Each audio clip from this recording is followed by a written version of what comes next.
Welcome to Friends and Fiction. 4 New York Times bestselling authors, endless stories. Novelists Mary Kay Andrews, Kristin Harmel, Kristy Woodson Harvey, and Patti Callahan Henry are 4 longtime friends with more than 70 published books between them. Together, they host Friends and Fiction, with author interviews and fascinating insider talk about publishing and writing, to highlight and support independent bookstores. They discuss the books they've written, the books they're reading now, and the art of storytelling. If you love books and you're curious about the writing world, you're in the right place. Hello, everybody. Welcome to the Friends and Fiction Show. I'm Mary Kay Andrews. I'm Patti Callahan Henry. And this is Friends and Fiction for New York Times bestselling authors. Well, just 2 of us, well, 3 actually, with our guests, but endless stories to support indie bookstores, authors, and readers like you. So if you're not with us already, and this might be one of the first times you've listened to a podcast because you came for Joshilyn, we hope you'll join our Facebook group, the Friends and Fiction Facebook group, which is more than 325,000 members strong. We'd also like to invite you to follow us on Instagram and YouTube and to subscribe to our Substack newsletter, which is full of an amazing content. You can find out more about our community and everything we have to offer at friendsandfiction.com. Yeah, and that is where you'll find details on our show schedule, up and coming in-person events, and we have some coming up, and links to our merch store, our Substack newsletter sign up, and the award-winning Friends and Fiction official book club with Brenda and Lisa. Their next book club discussion will happen Monday, March 16th at 7 p.m. Eastern, when they host Heather Weber to discuss her new novel, The Forget-Me-Not Library. But on this episode, we are so excited to welcome our friend and author extraordinaire, Joshilyn Jackson, to discuss her new novel, Missing Sister, which was just released on March 3rd. Okay, let's tell everybody about Joshilyn before we bring her on. This is the part where we talk about Joshilyn behind her back. So Joshilyn is a New York Times and USA Today bestselling novelist whose books have been translated into at least a dozen languages.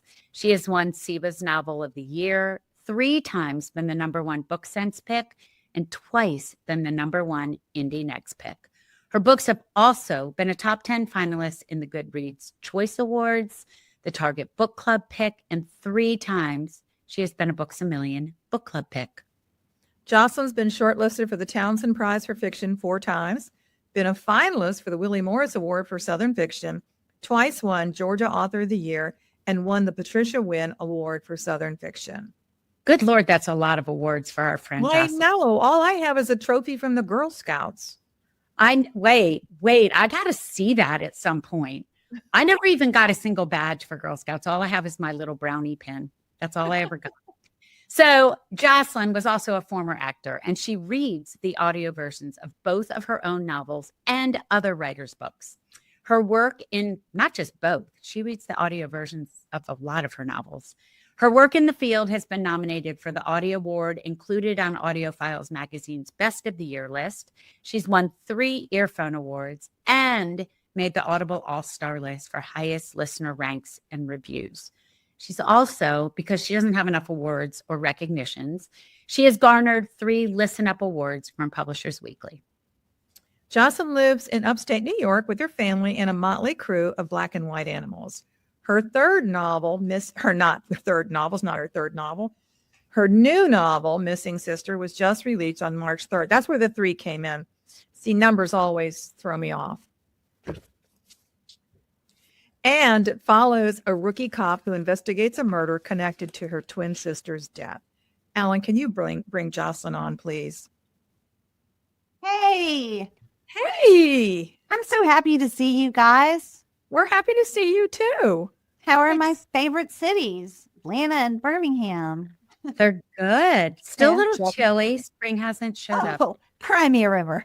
I know. And it was so weird to hear us, for those of you who are listening. All 3 of us used to live in Atlanta. Now we are scattered in different cities, but it felt very odd to read your bio and say upstate New York. Yeah. You're my Atlanta pal, you know? Yeah, Well, welcome to Friends and Fiction. You've been here before. I have. Thank and you we're for so having happy me. to have you back. So we are so excited to talk to you about you and this new book. Mhm. So I'm going to open it up by talking about the book because it's just out and it's so thrilling and so twisty turvy. And I was like, I'm just going to read a couple pages. And then I had to you can't put it down. Yay. So The Missing Sister is a thrilling story about the twins, Penny and Nix, who were, well, as close as twins can be. But when Nix dies, she leaves behind this cryptic voicemail for Penny. Now, when we meet Penny, she is a new rookie cop and she is desperate for justice. That's all I'm going to tell all of you listening and watching. But Joshilyn, what would you add? And then in true Friends in Fiction fashion, what would you say this book is really about? First of all, I'm just going to say what this book is really about is sisters, in my opinion. This is a story about that bond and how, and it's also a story about a family. Like I've always, I like murder and I like mayhem, but to me, the anchor of the book is the characters. And for me, the Albright family is what this book is about. When the book opens, we're 5 years past Nix's death. She was lost to the opioid crisis that we're having in our country. She became an addict and stuff. But Penny has people that she blames for Nix's decay and Nix's death. And when this book opens, she's about to finish her training as a cop, which she became a cop because she thinks like if there was the right kind of people being cops when Nix needed so much help, it might have gone differently. Like for her, she found this 17-year-old boy on Latham Street and she got Narcan up his nose in time and he's going to have a life. And that's why she wanted to become a cop. She does tell you on the first page that this is the night she learned she's not going to be a cop. She just doesn't have any business doing it. But she is called to the scene of her first murder. And this is in Kennesaw, Georgia, which is so lovely. And there's I think there was 1 murder in Kennesaw last year and 0 the year before. So this is not the kind of cop call she was expecting to get. And when she gets there, it's one of the men that she blames for Nix's death. And she kind of in a pool of blood. Oh yeah, this is not a delicate Agatha Christie. No. Oh yeah, Papa has fallen in the library sort of murder. Like this is real bad. With a candlestick. So she leaves the crime scene, not in a bad way, but just like gets herself out of there. And she goes way too far off the road and she runs into this woman in a back alley who is hurt, follows her nose. She's a former chef. The woman's vaping and she's very hurt and she's covered in blood. And they kind of face off and she's just found the murderer. And they kind of look at each other and this woman stands up, Thalia, comes out and is like, this is not a story about a cute little rookie cop who staggers along and solves the big crime. That is not this story. You need to step off. And Penny says, okay, what is this story about? And Thalia says, sisters. Ooh, chill bumps. And Penny lets her go. And from that moment, she's down a rabbit hole trying to find out why this woman is systematically avenging Nix's death. She's Nix's twin. She knows everybody Nix has ever known. But she doesn't know this woman. Yeah. So but when that's it. I wasn't going to give that part away, but you did. So, but when I she did. But when she looks at her and says, go, I'm like, what? What? You just found the murderer and then you tell her to go. Yeah, she's not a great cop. No. She's a really good sister, a wonderful daughter, a great aunt. Not a great Not a good cop. rookie cop. No, it's not. Yeah, what you should do. Joshilyn, this book had so many twists and turns as Penny navigates the suburbs of Kennesaw and the mean streets of Atlanta, a landscape you know by heart after living there for so many years. Can you pinpoint an inspiration for this story? I mean, for me, lots of times I can think this happened, I overheard this, or I saw this, and the story took root in my brain. Can you pinpoint the inspiration for this story? Because it's a wild one. So my daughter went to college in Kennesaw, Oh, And so she graduated from Kennesaw State. And so I was there a lot more than I had ever been there before. And, there's a lot of it's sort of a place with a lot of outdoor malls, a lot of PF Chang's, a lot of Starbucks, a lot of black and white market. And I just thought one day when I met my daughter for revolving sushi at one of these outdoor malls. I was just like, has anybody just ever been killed here? And I looked it up and no, the whole year before, no one had been killed in Kennesaw at all. And I started thinking about what do you do if you're a cop here? And then I had been talking to my friend, I know you guys know Karen Slaughter. She had done the Citizens Police Academy to kind of learn how police people work. And for years, I had this vigilante in my head, Thalia. And I thought, I had never found the story for her. Never. And when I started looking at Kennesaw and I thought about this character I'd been thinking about for 15 years, Thalia in Kennesaw was just so improbable. I thought I am going to find Thalia's story. It's weirdly in this lovely little suburban college town. This is the place where Thalia will never be comfortable. It's not okay for her to be here. Total, it's like a shark at your garden party. And so the Albright family started building as a foil for Thalia. And then once I had Penny, I was in love with the story. That's amazing. That's amazing. The way that sometimes two what you think are disparate things come together. Yeah. And they build a third thing. Well, Okay. I tried to write the Thalia book, as I've been called. People in my writing group have heard me talk about the Thalia book forever. And I was like, maybe if I put Thalia in Chicago, maybe if I put Thalia in New York, what if Thalia was in the 4th Ward? Thalia, every place I tried to put Thalia was a place Thalia would fit. And there wasn't a book there. It's just a gritty person in a gritty place. And it's just real gritty. I needed something, some sort of elegant. Yeah. Something idyllic. Yeah. So sisterhood, you talked about, you said this, you think this book is really about sisters. Yes. And so sisterhood is such a strong theme in this book. And it's running right next to themes of solidarity, trauma, loss. But you mentioned when we meet Penny, she is still deeply grieving the death of her twin sister, Nix. And that's what, as you said, sends her into law enforcement. But she finds this kind of friendship and solidarity with two different people, Delilah, who is her training officer, and then Thalia, the mysterious woman covered in blood, who has her own secrets. And these are the two women that Penny bonds with, but they seem to represent both dark and light. So tell us about the experience of writing about these two polar opposites, this training officer and this gritty woman covered in blood, and how you express the friendships that Penny has with both of them in that light and dark way. Talk to us about that. Delilah Williams is one of my favorite characters. I love her arc with Penny.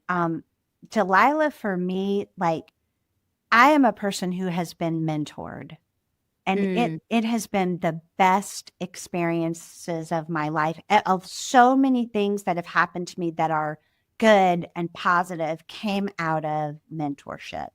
I don't know about you guys, but I have some suspicions. I was a front of the classroom kid. I was a front row kid. Yeah. No, Mary Kay? No. You were not a front row kid? I was a class clown, so I was sitting in the back. I was sitting in the Cracking back, joke?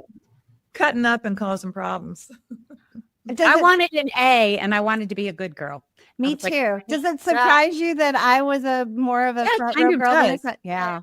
I was a very different person in high school than I was in college. We changed, baby. We changed. Yeah, we sure do. In high school and middle school, I was a front row kid. Hermione Granger, hand up, got the answer, want to tell it really bad, did the reading. And I had mentors. Like, I remember my high school experience changed entirely.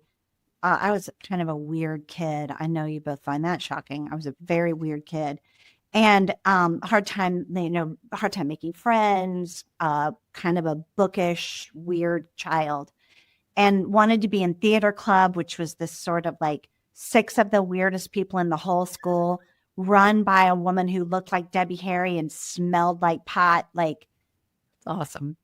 And where was it? What city or what? Pensacola, Florida. All right. Which even more sense. Riviera, the redneck Riviera.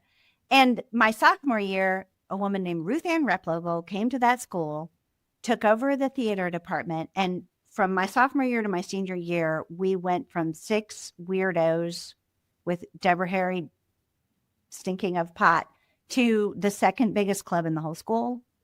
We were doing 2 plays a year, including a big musical production. I ended up being president of that club. She changed like my social landscape. Oh, wow. Whether I had friends, ignited my passion for storytelling. I wrote the class senior play. She knew I wanted to be a playwright. I started out wanting to be a playwright more than a novelist. Like, I wrote our senior skit for the whole class. Was like senior superlative, because this woman came into my life and was just changed everything. College, same thing. I always had a professor who was my mentor. And even after that, like, the woman who was my acquiring editor, Karen Karmetz-Rudy, was a mentor to me through the publishing situation. And then she left publishing as being an editor to be an agent. She's now my agent. Like, I've always had that relationship. And I wanted Penny to have that because she has a great mom and dad. And I had a great mom and dad, but they're gutted. They're gutted. And I think from Delilah, she gets stability. What does making good choices look like, Penny? And from Thalia, she gets, let's make some bad choices and see what happens. So I think that was she definitely, and as she kind of gets pulled into Thalia's world, as she's going down this rabbit hole, she and Delilah, their relationship does become adversarial in places. It's a pretty tense little storyline, even though I love both of them. So it's sort of like right isn't always right and wrong isn't always wrong, right? Yeah. And Delilah is not a rigid person. And Delilah is a cop I really admire. Like, she wants a diverse police force, because if you have like women and people of color and, in a balance on the force, the community they serve changes. Like, you literally do have less domestic violence calls, because things happen on a domestic call that sometimes don't. And people think like, well, if the cops get called, I will be going to jail. It's not going to be a warning and da-da-da. Like, it really can change the landscape of a community. Wow. Well, Penny's twin, Nix, we learn, was brutally gang raped by 3 men when she was a college student at University of Georgia, where I went. But when she tries to report the attack, she's rebuffed by the administration. And, this is such a tragic reflection of the times we're living through now, from the Me Too movement to the scandal involving the Epstein files. Was that something you intended to write about when you started this story? 100%. Mm-hmm. That has been in the forefront of this book since the beginning. There are other things that you find out along the way that play into what's going on in our country. I won't give you spoilers for that.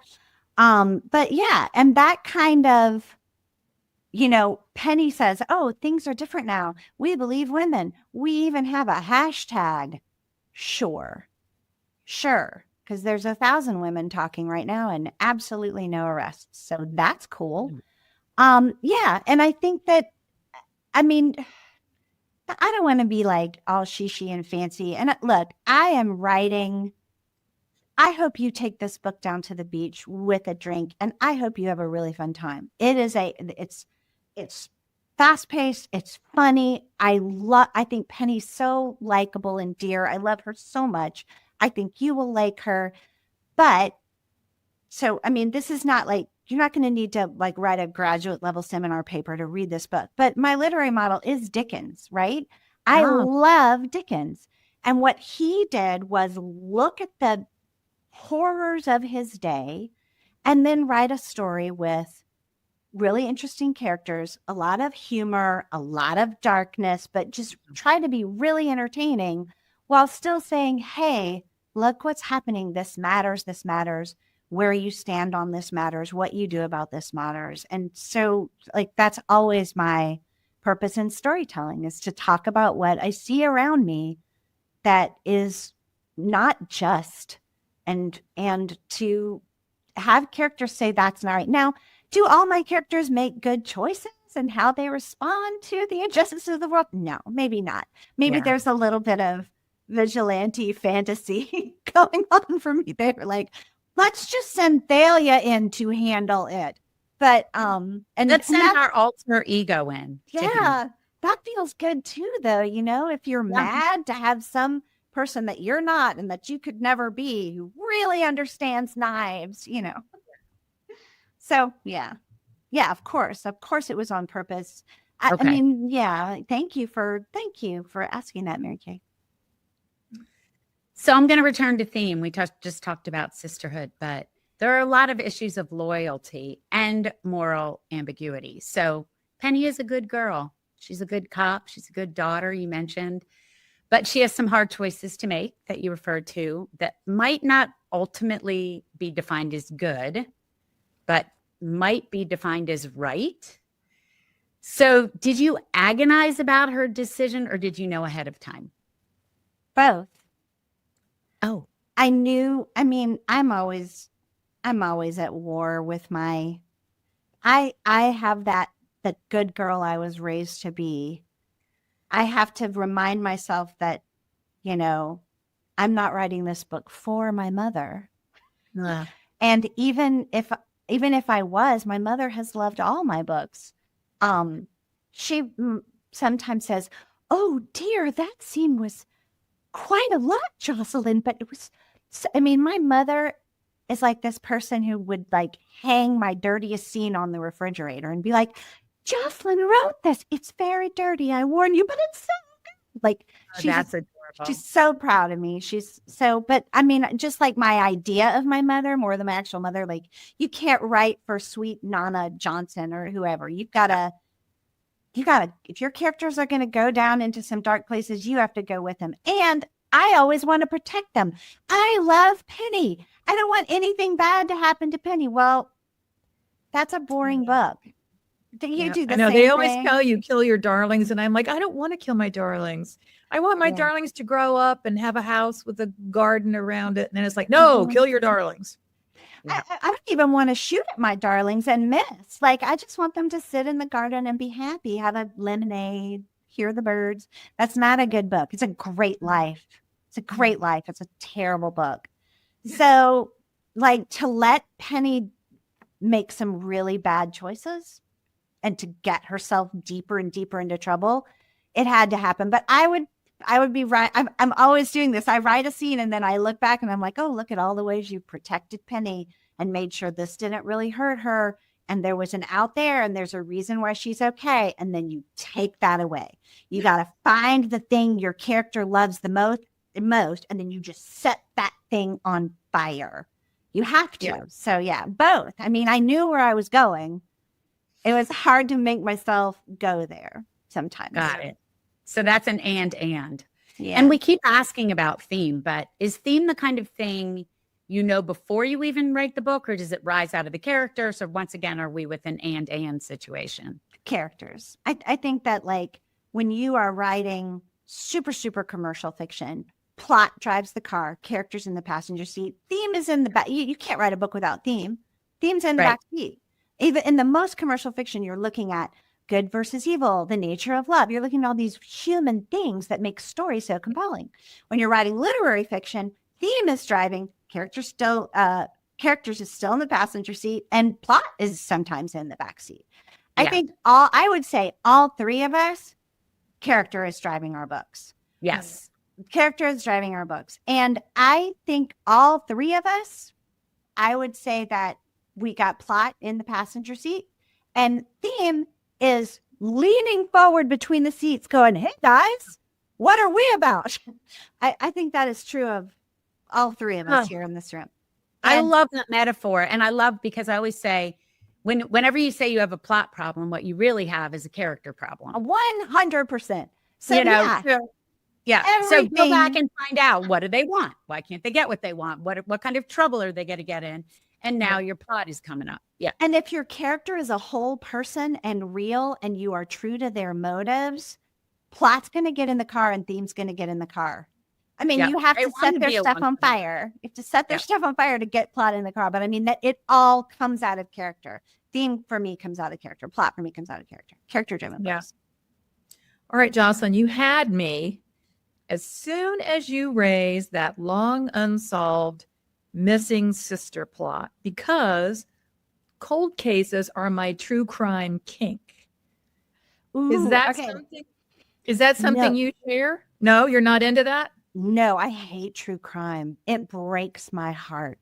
Oh, well, I mean, unsolved true crime. Yeah, no, I hate it. I cannot. No. I know. I understand these people that I'm in the room with right now who love it. People love it. I just watched Blackbird on Apple. It was so good. And then at the end, I realized it was a true story. And if I had known that, I never would have gotten through it. I thought it was fiction. And I can read dark. I can watch dark. I breezed through Silence of the Lambs. I breezed through a Karen Slaughter book just fine. You know why? Because she makes all that crap up. But if it's real people, I can't. I just start, I get real upset. I do not like it. I don't like cold cases. I think it's my journalism background. I always want to know. 100%. Yeah, what happened? What happened to the people anyway? Did you know that? My friend Abbott Kaler, who's also a journalist, she has that too. Of course you know Abbott. She's very that way because she can look at it in a way that, as a fiction writer, I've never been a journalist. I think that's a thing, like you have to be born with that kind of innate curiosity, and you both have the skill set for that. But my curiosity was more pointed inward than outward, I think. Because it just makes me squirrely. I want to love that podcast about Don't Get Murdered. They're so cute. Yeah. It's cute, but I can't. I don't want a cute true crime. No, their stories aren't cute. The two of them are cute. Yeah. Okay. So, but did you intend to put an old cold case in there? Or did you think to yourself, how can I connect Thalia to this other plot? Yeah, I don't want to say too much about that, but but yes, I know everything. Yes. I know the characters and their backstories completely when I start a book. Okay, so you're a plotter. I'm a pantser. I know the characters and their backstories right up to the moment the book starts. Oh. And I kind of know where I think I'm going. I'm often wrong. So I know everything from this moment back. And then I find the moment where the most things are on fire and start writing forward. Wow. I love that. I love that instead of like writing into it and making myself literally quite insane. Okay. So by the end of the novel, Penny I do want to say the problem is that sometimes I'm wrong. I'll hit something in the book that'll be like, oh, that's better. And then I have to go back and go, now the whole backstory's changed. Yeah. So that's terrible. Then you have to rewrite so much. That's what rewriting is for. Mm-hmm. Okay. By the end of the novel, Penny seems to be on the brink of some really big changes. Yeah. Does this mean we'll see a sequel or start of a series? I don't know. You know how this business is. It depends on how the book does. Do I have 2 more Thalia novels? 100%. Okay. Will I write them? They're not what I'm writing now, but if the book does well enough and people want it, I've got them. I'm locked and loaded. I'm good to go. I could probably write 10 Penny and Thalia novels. Really. I love them so much together. Okay, Joshilyn, if you'll stick around, we've got more to talk to you about. Yeah. Sorry, I didn't mean to talk over you. But if you'll stick around, we got more. We want to ask you, but first, a few quick reminders for our listeners and viewers. Okay, for everyone who is watching and listening, we encourage you, and why wouldn't you, to rush out right now and buy your copies of Missing Sister. And the perfect place to do that is on the Friends and Fiction shop on bookshop.org, where you will not only be getting it at a discount, but all your purchases there support our show, our guests, and indie bookstores nationwide, which is why we started this show in the first place. Definitely. Hey, and speaking of our Substack, you can read all of our free weekly posts on our Substack website or app, or subscribe for free to get them directly in your inbox. But what you really, really want to do is upgrade to our paid Substack, which is just $5 a month. And you'll have access to deeper dives with all of our weekly show guests like Joshilyn, plus occasional roundtable discussions and regular in-depth interviews and features with some of your favorite authors, like the recent ones we did with Adele Parks, Steve Berry, Lynn Cullen, and Libby Page. And if you enjoy tuning in for our weekly author interviews, this is a big way you can support us for about $1 a week. So check us out at friendsandfiction.substack.com. So, Joshilyn, you have written a number of novels, as have I, about sisters. I remember there was a year where you and I both had a sister novel that incorporated an attic that we hadn't even talked to each other about, and we did a number of events together about it. So what is it that draws you to stories about sisters? Do you have sisters? What is it about that? And now twins. I do not have a sister. I had a brother who shot me in the butt with a pellet gun. I had that kind of a brother. He was a great brother. He would never let anybody else shoot me in the butt with a pellet gun. And he did. But he did. I never had a sister. I always wanted one. As I said, weird kid. Had imaginary friends much longer than most people. Most people kind of still do. You can meet some of them by reading any of my novels. And I had an imaginary sister named Liz for a long time. Oh my gosh. Yeah, Liz. I just thought that was such a glamorous name, Liz. And Liz, sometimes I wouldn't come to dinner. Liz would come to dinner. And my parents would be like, nice to see you, Liz. Could you get Joshilyn? No offense. We like her better. You know, Jocelyn's our favorite, Liz. Get out. Liz. And when I was in my early 20s, I met another writer named Lydia Netzer, who was an only child. And I just don't know how anybody could be closer to me, could be a better sister than she has been to me. It's the kind of friendship where, like, when she had that horrible nausea thing and her husband had a new job and was moving and she was pregnant and was sick all the time, I just went and got her and brought her to my house to live until he got them all moved and bought their house and took care of everything.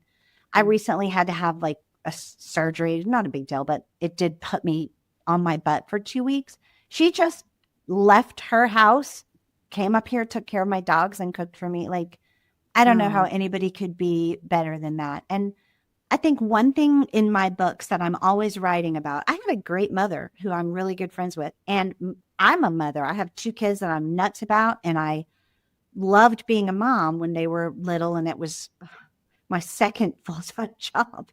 But I'm always writing about like these sort of mentorship relationships and these non-traditional mother-daughter relationships. I always have adopted children in my books. I always have motherless girls who sort of create their own mothers or find their own mothers, or childless women who sort of create their own daughters and find their own daughters in the world, like found family. And I think I do that with sisters too. I'd never noticed it until you asked me that question. But I think I'm writing about the sister that I always wanted, and I did create one in my life. That's awesome. Welcome to Psychotherapy with Patti Callahan Henry. Thanks, Dr. PCH. You are welcome. I'm glad I opened up that room in your heart for you. Can you write Patty and I both had 2 sisters, so yeah. Okay, Joss, before we let you go, gotta ask. Now we know you're going to be some of the places we're going to be, because you're going to be in conversation with me in Decatur, back in your hometown at Eagle Eye on March 5th. Where else can readers catch up with you on the road? And online? I am going to Patty's hometown, Birmingham, Alabama. I'll be at the Alabama Booksmith there in conversation with Jen Phillips, who is one I of my. won't even be in town. My heart is broken. No, it's terrible. I'm going to be in Huntsville, Alabama, doing the Library Foundation fundraiser there. I'll be a keynote speaker at the Dahlonega Book Festival up in the mountains of Georgia in Dahlonega. I'm going to Montgomery. I think that's it for I think that's it so far. I'm probably going to do some stuff up here, but I'm going to be doing that in April. So it's still in the works. That's awesome. Right. Well, thanks so much for joining us. It's so great to have the gang back together again. I know. We All have of us in different cities, but here we Yeah. are together now. I'm excited to see you, Mary Kay. It'll be really fun. We're going to have a good time. I think so. I definitely know it. And I'll be at Foxtail too in Atlanta. I'm doing 2 bookstores in Atlanta. I love that. We've got so many good indies in Atlanta. Yeah. I mean, we have more just come up all the time. Yeah. Okay. But Thank that's you. probably could be all. No, I don't know about that. Thank you for I being think that with it us. is. I'm not Aw. kidding. Like, I think that things like Friends and Fiction have really helped with this huge resurgence of independent bookstores that we're seeing. And I love that you guys have just done this and been part of pretty much a movement. Oh, well, thank you. Jocelyn. Accidentally. An accidental movement. Yeah. All right. Anyway, thanks for being with us. Thank you for having me. Of course. And everyone out there, be sure to tune in next week on March 11th when Kristy and Mary Kay will be welcoming Lucy Score to discuss her new novel, Mistakes Were Made. I love that title. That show will air on the Friends and Facebook page and YouTube channel on Wednesday, March 11th, and then on the podcast the following Friday on the 13th. Everybody, thanks for being with us. We'll see you next time. Bye, Bye. everyone. Thank you for tuning in. You can join us every week on Facebook or YouTube, where our live show airs on Wednesday nights at 7 p.m. Eastern Time. Also, subscribe to our podcast and follow us on Instagram. We're so glad you're here.